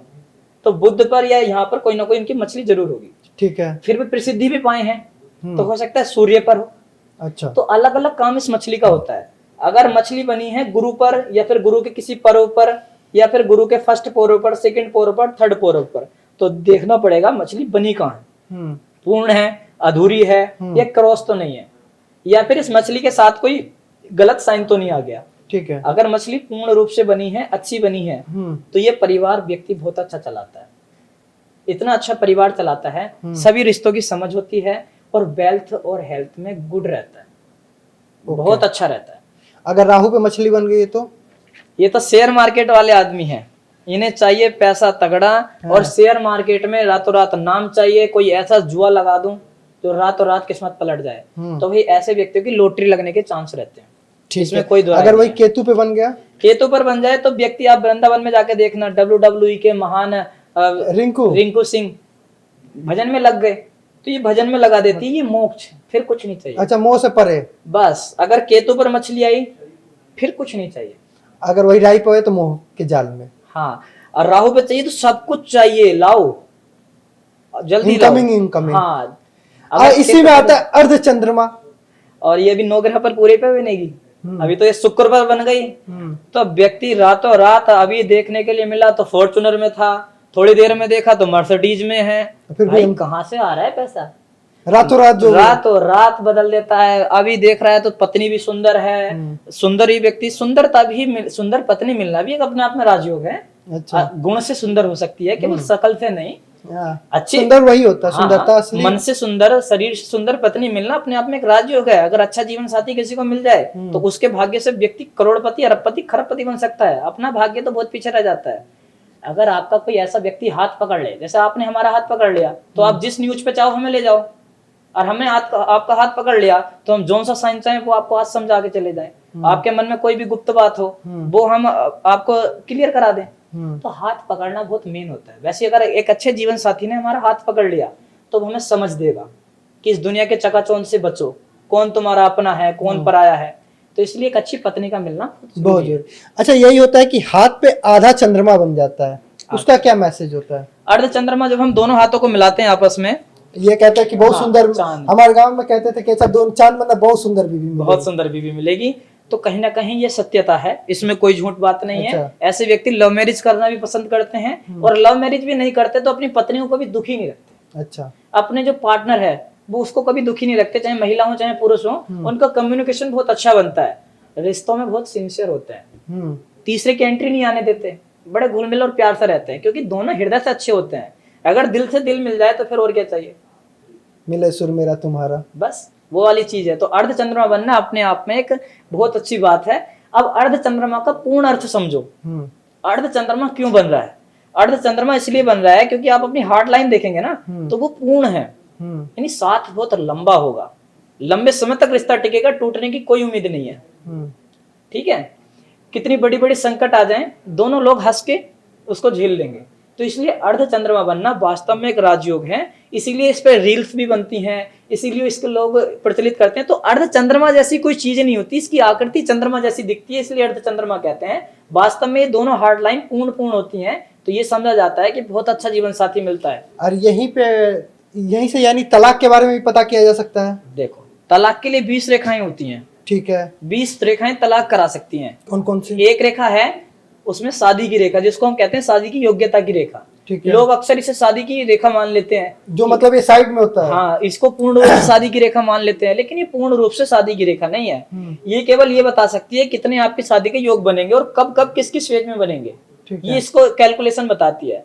ठीक है। अब कितनी लड़कियां आपके संपर्क में आएंगी, कितने लड़के आपके संपर्क में आएंगे, उसका अलग रहस्य है। यानी कितने लोग के साथ आप रिलेशन में रहे, रिलेशन में रहेंगे, उसका अलग इंडिकेट करती है, उसको अलग बताती है। ये रेखा अगर आगे से दो मुखी है, ये रेखा होती है, ध्यान से देख सकते हैं, जिसको हम बोलते हैं अपनी मैरिज लाइन। अच्छा। आगे जाके दो मुखी हो गई, लड़ाई होगी, 100% होगी, वो लड़के अपने घर भी चले जाएंगी, वो आपके साथ रहना पसंद नहीं करेंगी। ये आप मुझसे यहाँ पर लिख के ले लीजिए, स्टाम्प पे ले लीजिए, ढूंढ लीजिए, जाओ।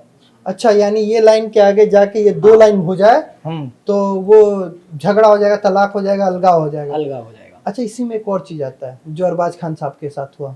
मलाइका अरोड़ा साहब किसी और के साथ चली गई, कि शादी के बाद अफेयर में चला जाना, एक्स्ट्रा मैरिटल अफेयर रखना, शादी के बाद किसी संबंध में चले जाना। देखिए, पहली बात तो मैं किसी का घर छुड़वाना नहीं चाहता। मैं नहीं चाहता कि कोई भी इस प्रकार की, क्योंकि हम बनाने के लिए आए हैं, किसी को बखेरने के लिए नहीं आए हैं। हम आपका जीवन भविष्य बनाने की बात करते हैं, तो हम एक्स्ट्रा मैरिटल अफेयर बता के और छोटी छोटी रेखाएं, हम सामर्थ्यवान हैं, बता सकते हैं।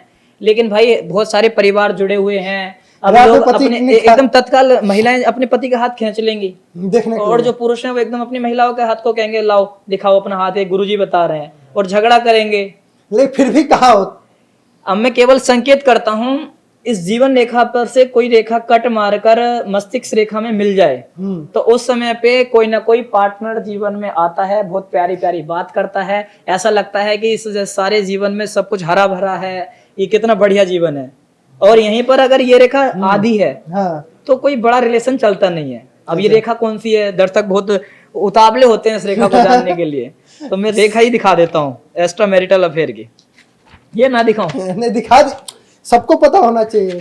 देखो भाई, कोई लड़ाई मत करना, कोई झगड़ा मत करना, क्योंकि एक व्यक्ति पामिस्ट हैं बहुत बड़े, उन्होंने कह दिया यदि शुक्र पर्वत आपका ज्यादा उठा हुआ है तो आपकी पत्नी कहीं ना कहीं मुंह मारेगी, आपकी पत्नी आपकी है ही नहीं, जब उसको मौका मिलेगा वो कहीं ना कहीं जाएगी।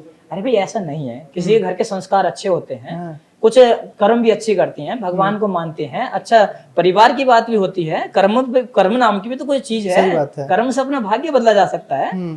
तो इसलिए कहते हैं कि यहाँ पर छोटी छोटी रेखाएं जब आती हैं और ये मस्तिष्क रेखा को मिलती हैं, देखो सबके जीवन में छोटा मोटा ऐसी चीजें होती हैं, तो इसको इग्नोर मारते हुए केवल देख लीजिए, अगर ऐसी रेखाएं आ रही हैं तो ये कहीं ना कहीं आपकी शादी के बाद भी या शादी से पहले भी कोई ना कोई आपके जीवन में आएगा, उसके संकेत हैं। मतलब शादी के बाद आप 2-3 चला जो इस समय रिलेशनशिप देखो सिचुएशन ऐसा ये देखना पड़ेगा शादी की उम्र के बाद है या शादी की उम्र से पहले है। तो शादी की उम्र तो एक एक्सपर्ट ही निकाल सकता है, वो आम व्यक्ति नहीं निकाल सकता। केवल इतना से देख सकते हैं कि क्या सिस्टम है। अच्छा ठीक है, हाँ। सिस्टम समझिए, ज्यादा मत समझिए। बस हाँ, और लड़ना मत। हाँ क्योंकि कभी कभी और चीजें भी देखी जाती हैं। 20 रेखा बताई थी ना, तो 20 रेखा एक एक्सपर्ट से ही दिखवा सकते हैं, खुद ज्यादा एक्सपर्ट बनने का प्रयास मत करना। हाँ, इस चक्कर में पता चले घर में मार हो घर जाए। में मार हो जाए। हाँ। एक त्रिशूल साइन होता है, त्रिशूल देखो, वो क्या होता है और उसका क्या अर्थ है? त्रिशूल साइन भगवान शिव से संबंधित है। हम्म भगवान शिव की कृपा, और हनुमान जी शिव जी के अवतार हैं। हम्म तो हनुमान जी की कृपा, जो व्यक्ति शिव भक्त हैं और जो व्यक्ति हनुमान जी के भक्त हैं, इस प्रकार का त्रिशूल उनके हाथ में बनता है, जिसे हम 3 मुखी रेखा भी कहते हैं। हम्म ये जिस स्थान पर आएगी, अगर ये हार्ड लाइन पे बन गई, हम्म तो उससे ज्यादा भगवान को मानने वाला दिल से प्रेम करते हैं ऐसे लोग भगवान से। अच्छा। अगर ये मस्तिष्क रेखा पे आ गई, हम्म तो व्यक्ति मस्तिष्क से प्रेम करते हैं, यानी कि उनको पता समझ होता है कि भगवान शिव के अलावा कोई नहीं है, लेकिन उनका हृदय मिल नहीं पाता, शिवलिंग सामने होता है, दिमाग में पूरा है, पता सब कुछ है, फिर भी मन नहीं कर रहा जल चढ़ाने का। अब ये अगर जीवन रेखा पर है, तो अपना जीवन ही व्यक्ति शिव जी को समर्पित कर देता है। जैसा भी हूं भगवान आपका हूं, सुख दुख लाभ हानि सब आप ही दे रहे हैं, व्यक्ति इस प्रकार का होता है। अब ये यदि किसी ग्रह पर बनता है त्रिशूल का साइन, तो उस चीज में 3 गुना प्रसिद्धि देता है, 3 गुना मजबूत कर देता है। आपका जो सूर्य मजबूत है, त्रिशूल आ गया तो 3 गुना, सत्व रज तम तीनों गुण होंगे, आर्थिक शारीरिक मानसिक तीनों रूप से आप मजबूत होंगे। फाइनेंशियली हो, मेंटली हो या फिजिकली हो, तीनों रूप से आप मजबूत बनेंगे अगर वो ग्रह है तो। अगर ये सूर्य पर आ गया तो व्यक्ति राजा बनेगा, अगर ये शनि पर आ गया त्रिशूल, तो व्यक्ति सेवा करेगा, एनजीओ खोलेगा। अगर ये त्रिशूल आ गया है बुध पर, बहुत बड़ा व्यापार करेगा। व्यापार केवल करेगा ही नहीं, उस व्यापार में राजा बन के दिखाएगा, मस्तिष्क रूप से भी, शारीरिक रूप से अपने आप को झोंक देगा। अगर ये त्रिशूल राहु पर बनता है, तो व्यक्ति सारे तिगड़म लगा देगा अचानक पैसा कमाने के। हर किसी शेयर की नॉलेज, हाँ, हर किसी शेयर की नॉलेज रखना पूरी, क्योंकि कुछ लोग मार्केट को जुआ मानते हैं, कुछ लोग मार्केट को व्यापार मानते हैं। तो इंट्रा ट्रेड वगैरह ना करें, क्योंकि इनसे लोगों के पैसे फंसते हैं। मेरे पास बहुत लोग आते हैं, रोते भी हैं, मेरे 20 करोड़ चले गए, मेरे 10 करोड़ चले गए, मैं क्या करूं। तो मैं सभी को पॉडकास्ट के माध्यम से सावधान करना चाहता हूं।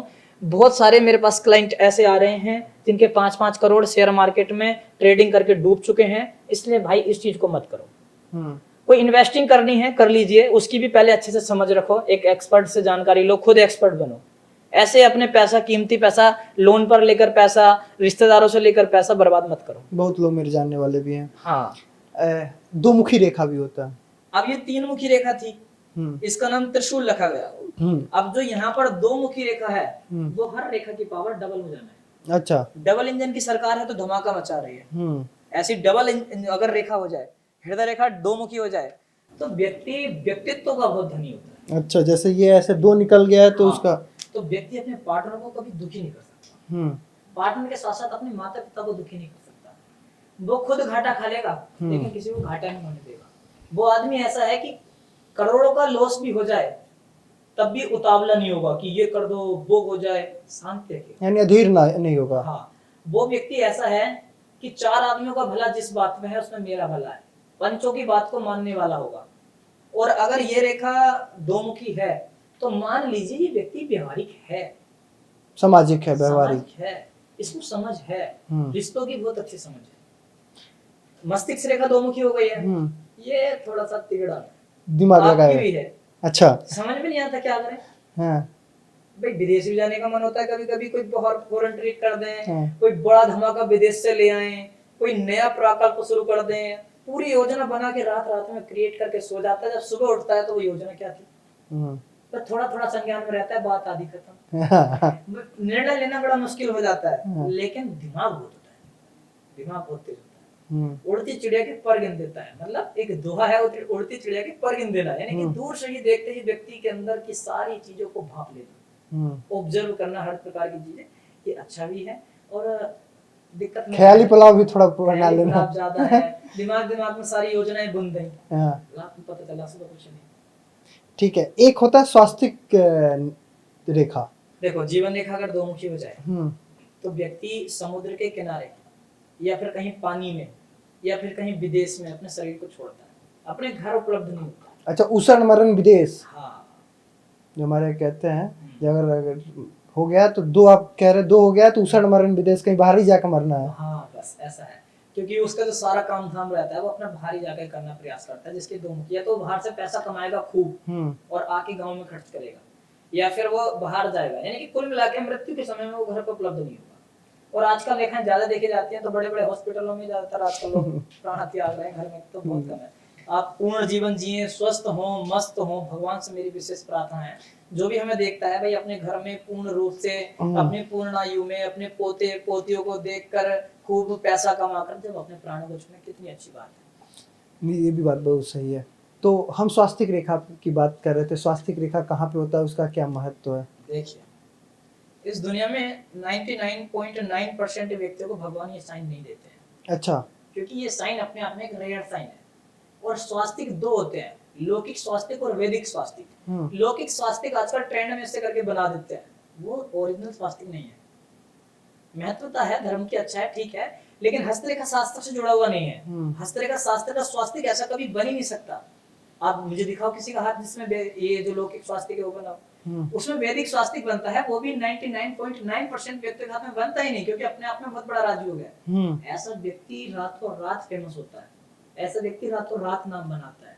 और जो उसकी मजाक बना रहे होते हैं, अचानक कहते हैं यार उस दूर से सलाम ठोकते हैं, बाबूजी बाबूजी करते हैं, ये साइन बनना मजाक बात है ही नहीं। यानी कि ऐसे कह ले शत्रुहंता योग टाइप का, बस ये होता है वैदिक स्वास्तिक। अच्छा, इस प्रकार से खड़ा, एक खड़ी रेखा इस प्रकार से, ये वैदिक स्वास्तिक है।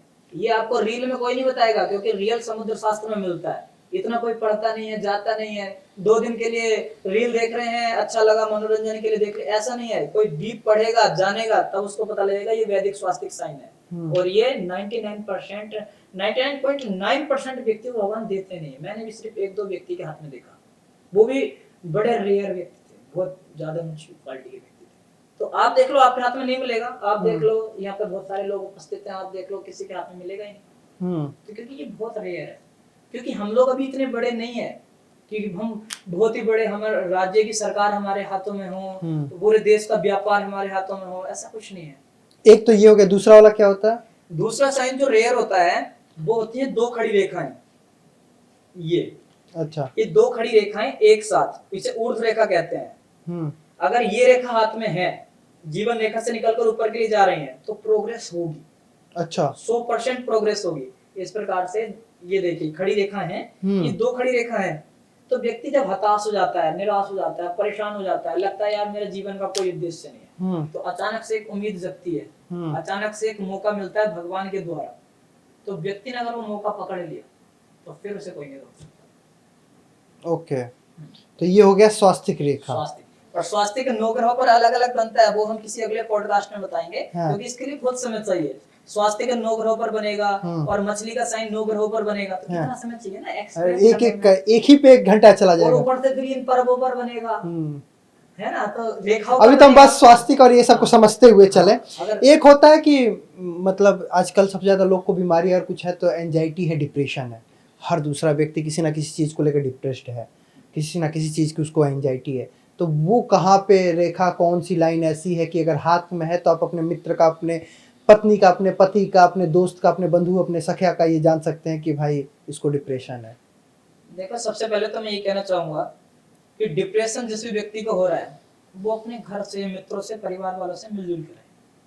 केवल अलोन वाली फीलिंग ना ले कि मैं बहुत बड़ा मंत्री हो गया हूँ, अब मैं अलग ही रहूंगा, मुझे कोई नहीं चाहिए, ऐसी फीलिंग ना ले।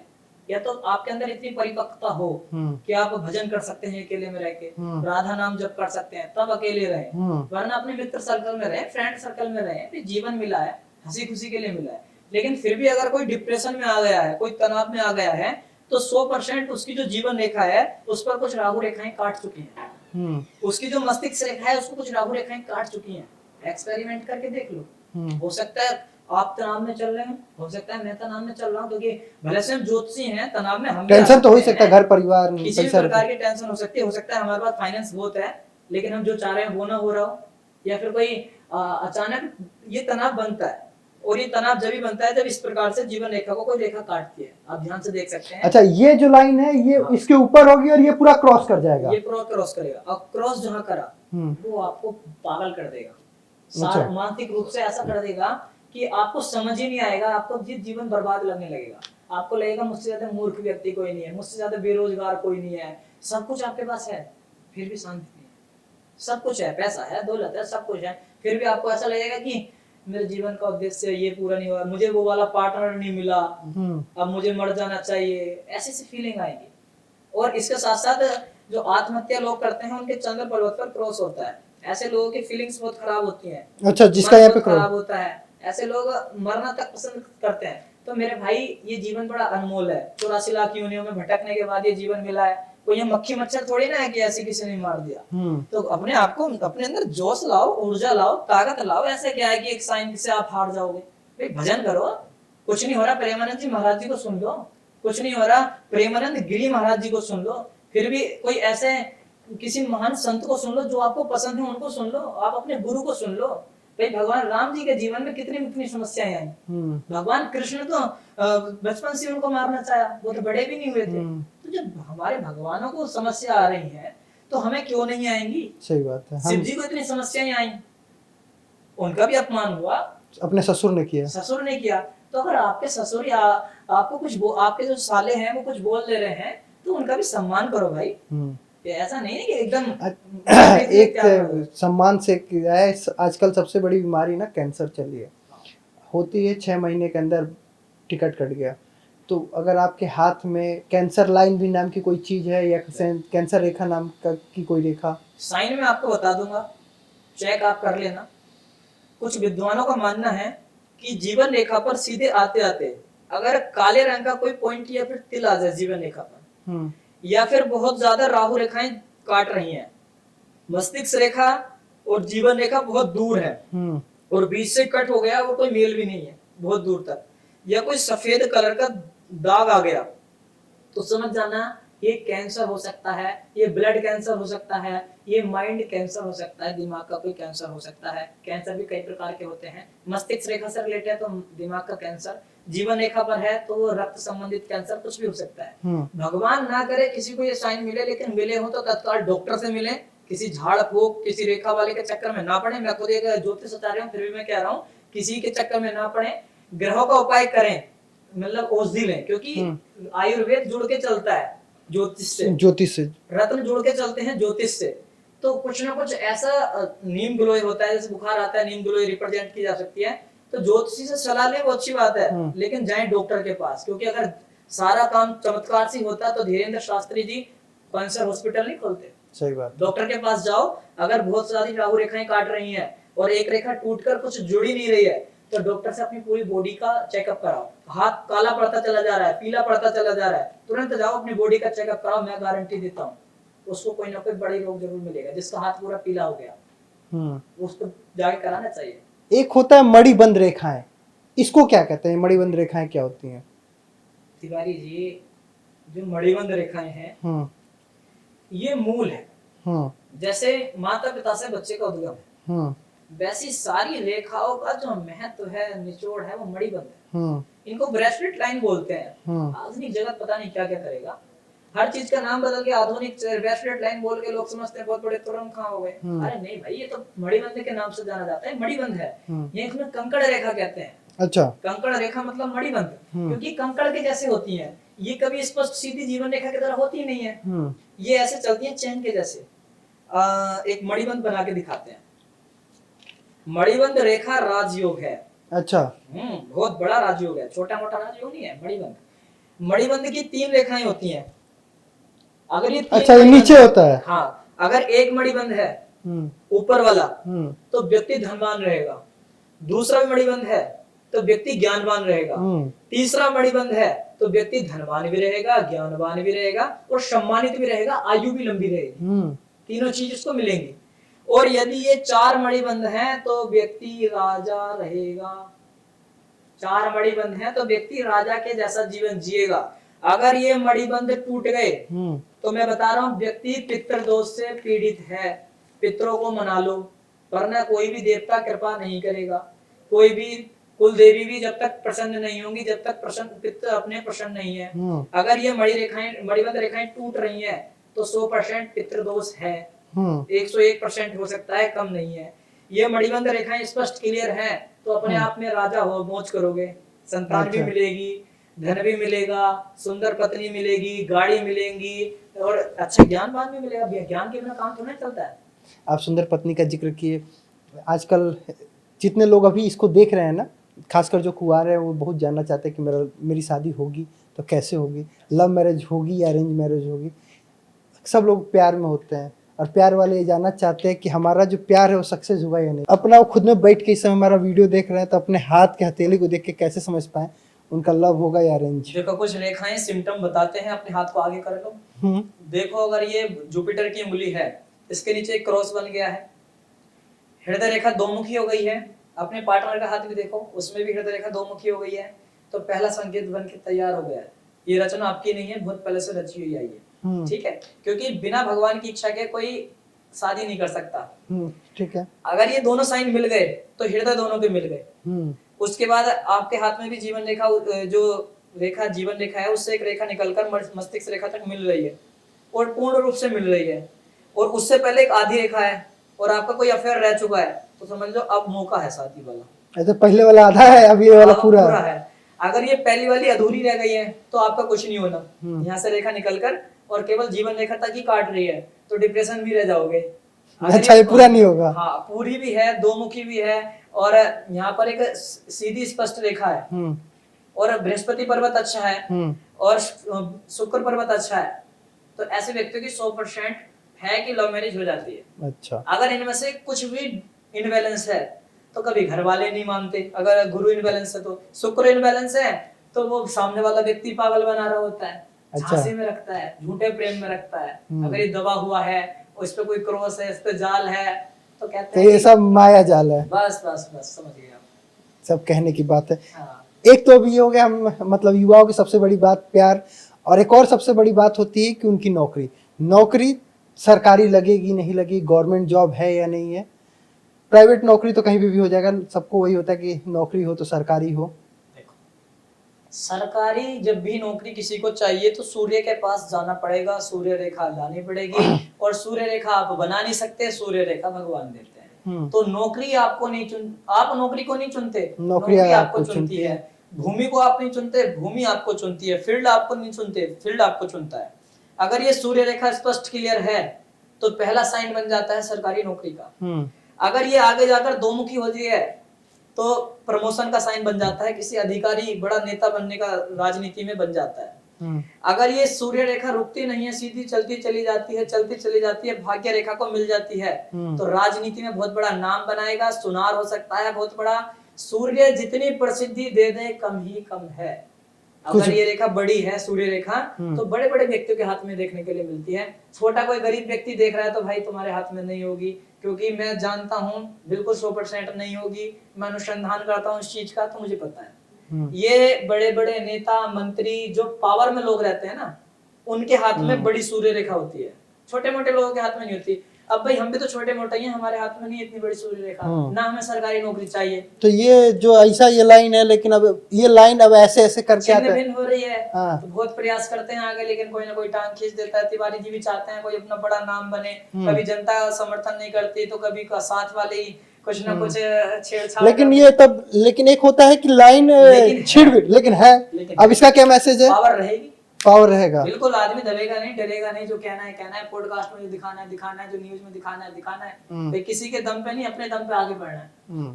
तो कहीं ना कहीं कुछ चीज साइन है तो अपना इफेक्ट दिखाएगा। लेकिन अगर सरकारी नौकरी की हम बात कर लेते हैं, अगर भाग्य रेखा भी सरकारी नौकरी देती है, सरकारी नौकरी के तो हाथ में 20वें साइन होते हैं, लेकिन सूर्य रेखा प्रधान मानी जाती है।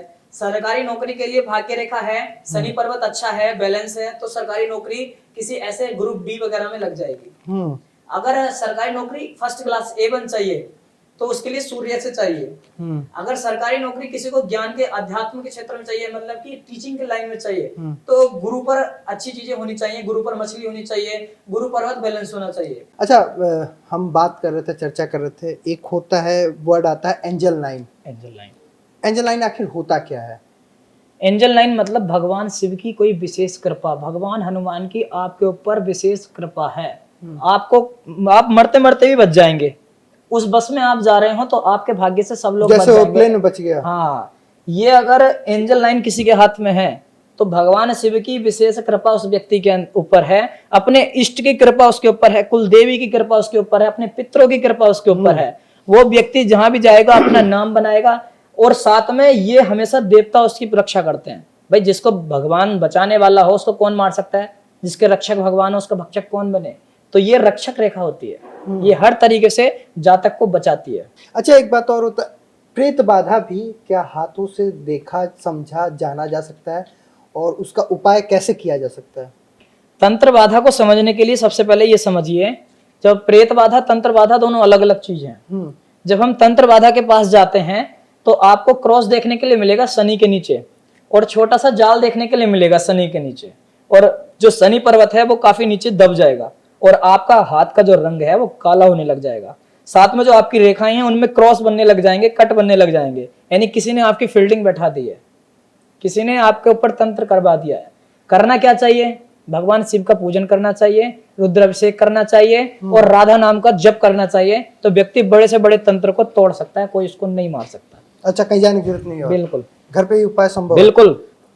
एक चीज और होता है कि मनोकामना पूरी नहीं हो रही है, जो चाह रहे वो नहीं हो रहा है, ठीक से धन नहीं आ रहा है, तो क्या करें? इसमें कोई मंत्र जप करें, कहीं कोई मंदिर जाए, इसका क्या है? चारों तरफ से परेशान हो गए हैं, आर्थिक फ्लो एकदम रुक गया है, धन की तंगी बन गई है। तो हमारे उत्तर प्रदेश के कांठ क्षेत्र में एक लाडलाबाद पड़ता है, वहां पर प्रकटेश्वर स्वयंभू भगवान शिव का मंदिर है। वहां जो भी जाकर अपनी मनोकामना रखता है और वहां सोमवार के दिन जाकर जल चढ़ाता है और भगवान को अपनी श्रद्धा सुमन अर्पित करता है, ऐसे व्यक्तियों की मनोकामना पूर्ण होती है और धन का फ्लो भी धीरे धीरे बढ़ता है। जीवन में ऐसे ऐसे बदलाव उसको देखने के लिए मिलते हैं। मैं स्वयं उस मंदिर में गया हूँ, वहां जाने से वास्तव में चमत्कारिक जो शक्तियां हैं, भगवान शिव की ऊर्जा है, वो व्यक्ति को प्रवेश कर जाती है, व्यक्ति के अंदर प्रवेश कर जाती है, व्यक्ति बिखरा हुआ व्यक्ति निखर के निकलता है। कहाँ पे है मंदिर? ये कांठ एक तहसील है मुरादाबाद में, और उत्तर प्रदेश के अंदर ये मंदिर है, जो भगवान शिव स्वयं प्रकट हुए हैं, उनका नाम प्रकटेश्वर है। अच्छा। अच्छा, एक इसी में क्रम आता है कि किसी का हेल्थ खराब है, लीवर किडनी अगर उसका खराब है, तो वो उसे कहीं जाना चाहिए ऐसे में? अगर देवीय कृपा चाहिए, अगर ऐसा चाहते हो कि कोई देवी की कृपा हो जाए, तो आप जाइए छर्रा में, अलीगढ़ के अंदर छर्रा है, वहां पर आप जाइए, वहां एक बाबा जी रहते हैं, वो आपको छड़ी से छुएंगे, और छड़ी से छूने के मात्र से ही आपके अंदर गुर्दे की, किडनी की, कैंसर की जो बड़ी बड़ी भयावह बीमारी होती हैं वो दूर हो जाती हैं। ऐसा हमारे दर्शकों का भी मानना है, आप हमारे जो हितैषी हैं उनका मानना है। साथ में डॉक्टर को भी दिखाएं और एक बार वहां जरूर जाएं, वहां जाओगे तो आपको लाभ मिलेगा। वो मैंने एक बार जिक्र सुना था उसका, रतरोई मंदिर का, वहाँ पे पहले मुलायम सिंह और मायावती के दौर में वहाँ पे राज्यपाल भी जा चुके हैं, उपराष्ट्रपति लोग, कई लोग जा चुके हैं। वहाँ की महिमा बहुत बड़ी है। तो ऐसा संभव है कि छड़ी के छूने से कोई इलाज हो जाए? देखो, इसके अंदर कोई ना कोई उनका अपना खुद का अनुसंधान होगा। ऐसा है कि वो बाबा जी छड़ी छूने से जादू नहीं होता, उसमें जो सिद्धि उन्होंने कर रखी होगी। जैसे कोई हस्तरेखा देख के बताता है, कोई किसी चीज का वैज्ञानिक है, तो वो अपनी छड़ी के वैज्ञानिक है, उनको उस छड़ी का राज पता है।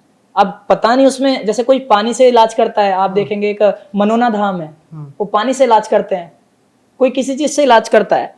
जो इलाज आप बता रहे हैं ना, तो इसी में कुछ दीदी लोग आए हैं, कुशवाहा जी का वीडियो खूब चल रहा है, ये रेखा आ गई तो मर जाएंगे, यहाँ पे ये हो गया तो मर जाएंगे, ये आ गया तो मंगल की माया है, शनि की साया है, वक्र रेखा, ये रेखा है।